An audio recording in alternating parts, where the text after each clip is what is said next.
Hey guys, how you doing? This is Rick here with 2 Years to Jam.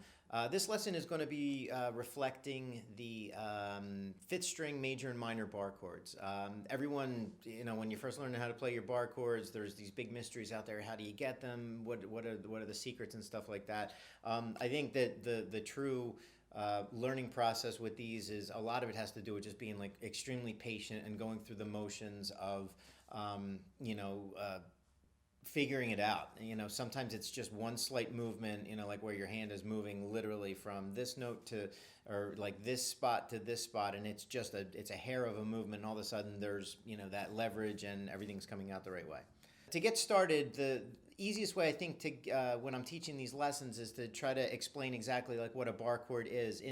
When you're talking about fifth string major and minor bar chords, it's literally taking the same note configuration that would be for either the A major chord in the open position or the A minor chord in the open position and changing the fingers around. And then what you're doing is that makes your first finger available, and what that does is it keeps the perspective of what the nut of the guitar is actually doing. So if we were to take, let's say, the A major chord here in the open position, and the easiest way to learn the fifth string major bar chord is actually using your second, third, and fourth fingers.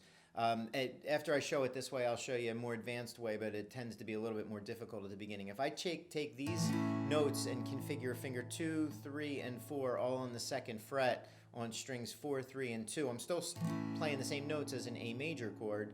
I've just used different fingers for that. That frees my first finger up, and now I can actually slide this chord anywhere that I want to. If I'm going to actually play this in the fifth position where my first finger is going to be lined up on fret 5, the first thing that I want to do is I want to have my fingers arched. I want to listen to what these notes sound like,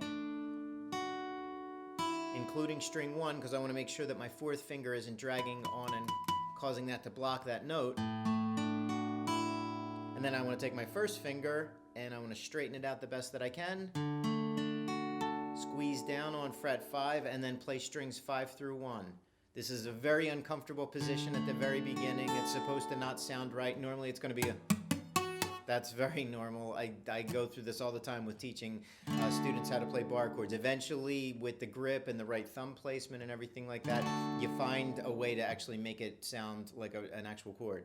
And to switch over to the minor bar chord, it's the same idea as I mentioned earlier. Instead of playing an A minor chord with your first, second, and third fingers, if you change your finger configuration to 2, 3, and 4 here, and then slide that same shape back up here, my second finger is on fret 6, string 2, my third finger is on fret 7, string 4, and my fourth finger is on fret 7, string 3. I want to listen to those three notes again. Make sure that I've got good clean notes that are played there, and then with my first finger I want to come in flat on fret 5, and then I'm going to play through 5 through 1 and try to actually make all of those notes appear. That's the D minor chord in the fifth position for the fifth string minor bar chord. Okay, thanks a lot. Let me know if you have any questions.